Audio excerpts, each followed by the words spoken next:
One of the hardest lessons most people never fully learn is this: not every situation deserves your reaction. We live in a world where instant reactions are rewarded. Someone says something offensive online, and before we've even taken a breath, we're firing back. Someone cuts us off in traffic, and within seconds, our peace is gone, our mood hijacked. It's automatic, but that automatic reaction is exactly what robs us of control. The ability to pause, to hold back that first emotional impulse, is not weakness, it's power. Because emotional detachment isn't about not caring, it's about caring strategically. When you're emotionally reactive, you're not thinking, you're surviving. The brain shifts into fight or flight, and everything becomes about defense. But when you pause, when you detach for just a moment, you shift from survival to strategy. You step out of the storm and into clarity. That's when you start to see that not everything deserves an answer, not every insult deserves energy, and not every situation deserves your presence. Detachment doesn't mean you don't feel. It means your feelings no longer control your behavior. Think about this. How many times have you said something in anger that you later regretted? Not because you didn't mean it, but because you said it from a place of emotional chaos rather than calm understanding. That's the cost of reaction. It trades your peace for temporary satisfaction. You get to win the moment but lose your inner balance in the process. People who master peace don't do it because life treats them kindly. They do it because they've stopped letting external chaos dictate their internal state. It's not that you become emotionless, it's that you become emotionally wise. You start to understand that anger, frustration, disappointment, these emotions are signals, not commands. They're there to inform you, not to control you. When someone disrespects you, it's natural to feel anger, but reacting doesn't fix the disrespect, it amplifies it. Responding from peace, however, that commands respect without ever asking for it.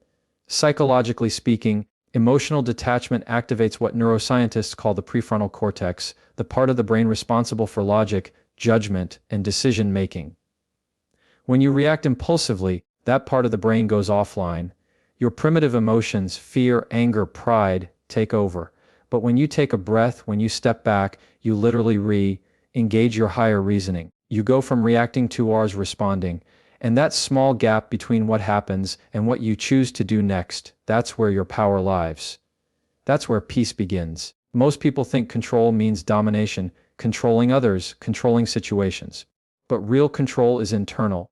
It's the ability to master yourself when everything around you is trying to provoke you. It's when someone insults you and instead of firing back, you smile. Not because you're weak, but because you refuse to let their words shape your state of mind. That's strength, that's emotional maturity. You stop trying to manage other people's behavior and you start managing your own energy. Here's the truth: people lose power the moment they start reacting. The moment someone can make you angry, they've gained control over you. They dictate your mood, your tone, your peace. But when you stop reacting, when you detach emotionally, you reclaim that control. You become untouchable, not because life stops testing you, but because your reaction no longer fuels the test. Philosophically, this is the same principle taught by the Stoics. Marcus Aurelius once wrote, "You have power over your mind, not outside events. Realize this, and you will find strength." The Stoics weren't talking about suppression, they were talking about mastery. They believed that the mind is the only territory truly under our control. Everything else, opinions, events, emotions of others, is external. So the goal isn't to stop feeling, it's to stop feeding what doesn't deserve your peace. But this kind of control doesn't happen naturally. It's built. It's a habit forged in small moments. Every time you resist the urge to reply instantly to a text that annoys you, you're training detachment. Every time you take a deep breath instead of escalating a conflict, you're reinforcing peace. Every pause builds a layer of strength. Every silence teaches your mind that peace is worth protecting. There's a quiet confidence that comes with emotional detachment. You no longer chase validation. You no longer need to prove your point. You realize that silence often says more than arguments ever could. When you stop reacting, you force people to sit with their own behavior instead of deflecting it onto you. That's how boundaries are enforced without confrontation, through composure, not combat. People will notice this energy shift. Some will test it, some will respect it, but the ones who matter will start mirroring it. Because calm is contagious. When you stop reacting, the entire tone of your relationships changes. You create emotional safety for yourself and others. You begin to attract people who value peace the way you do, and you naturally distance yourself from those who thrive on chaos. That's not coincidence, that's alignment. And yes, sometimes detachment will be misunderstood. People will call you distant, cold, or unbothered. Let them. Because being misunderstood is a small price to pay for keeping your mind in order. You don't owe anyone emotional access to your peace. You owe it to yourself to stay centered, to stay grounded, to protect your inner stability like it's sacred, because it is. So, the next time someone tries to provoke you, remind yourself your peace is not a reaction, it's a decision. You can choose to give your energy to what matters or waste it on what doesn't. You can either let your emotions lead you, or you can lead your emotions. Emotional detachment is not the absence of feeling, it's the presence of wisdom. And the beauty of mastering this is simple. Once you stop reacting, nothing controls you anymore. Not people, not words, not circumstances. You start living from a place of quiet strength, and that, more than anything, is how you stay in control of your peace. Peace isn't something you stumble upon, it's something you consciously protect. It's not hiding from conflict, and it's not pretending that things don't affect you. It's discipline. It's the daily, deliberate act of choosing not to be pulled into the chaos that surrounds you. And that choice isn't easy, because protecting your peace means saying no to pointless arguments, no to emotional manipulation, and no to the urge to always be right. It requires you to value your inner stability more than your ego's satisfaction. That's where true control begins. Most people think peace is passive, like it just happens when life gets quiet. But peace isn't quiet, it's created. It's an internal state built through consistent self-control. You can't maintain peace if you're constantly reacting to everything that bothers you. You have to build it like a muscle. Every time you choose to stay calm in the face of provocation, you're strengthening it. Every time you decide not to engage with negativity, you're reinforcing it. Over time, that calm becomes your default setting instead of your forced response. Here's the thing: you can't control what people do, but you can control what you give your energy to. When someone says something that triggers you, the first instinct is to defend yourself. It feels like you have to prove your worth or correct their misunderstanding. But you don't, because peace doesn't come from winning arguments, it comes from walking away from them. It comes from realizing that your time, your energy, and your attention are currencies, and how you spend them determines the quality of your life.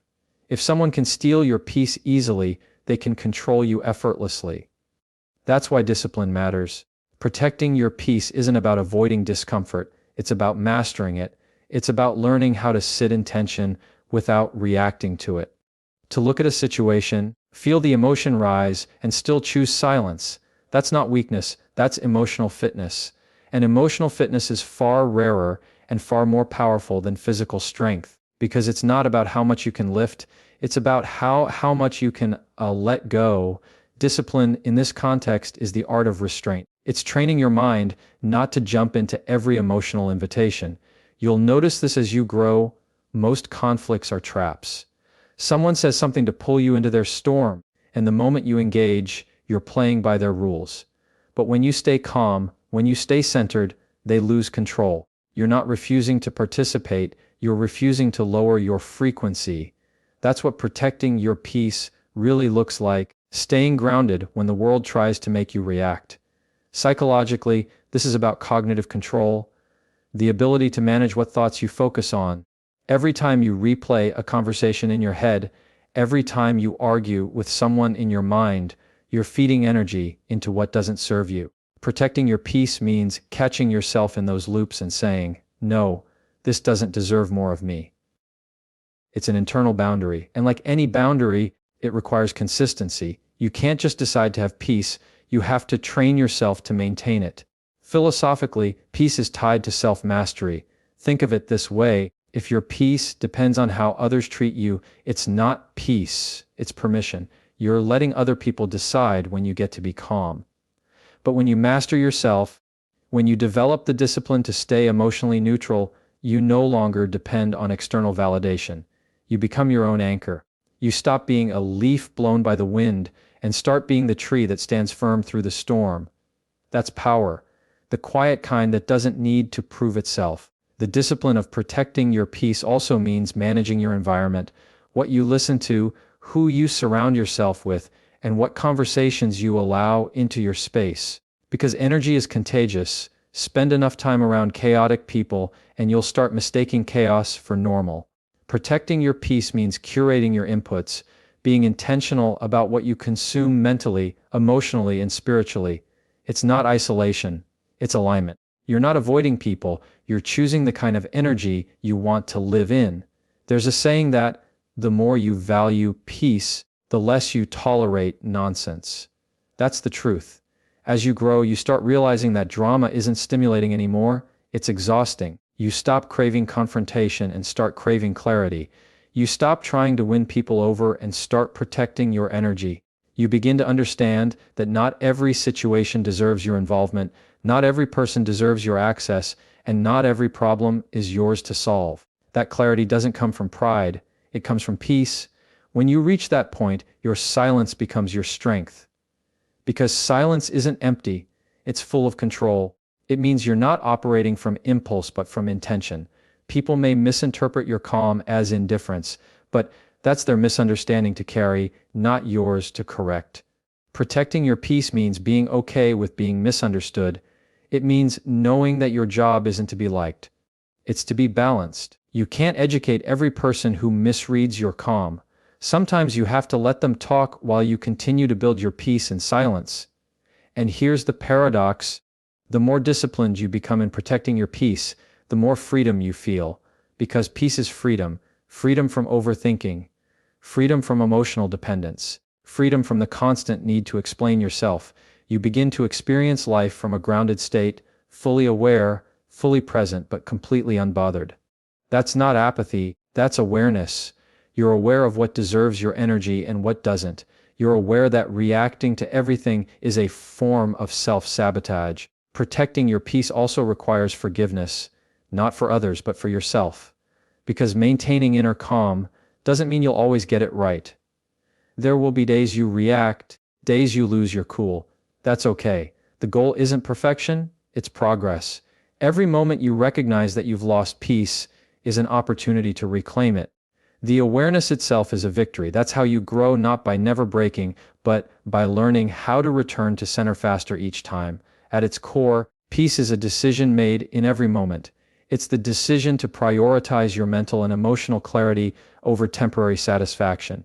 It's saying, I choose calm, even when chaos looks tempting, because chaos will always demand your attention. Peace will always ask for your discipline. And every time you choose peace, you teach your nervous system that safety comes from within, not from control over the external world. You can't protect your peace and please everyone. You can't be calm and constantly need to prove your point. You can't grow if you're always reacting. At some point, you have to choose, do you want to be understood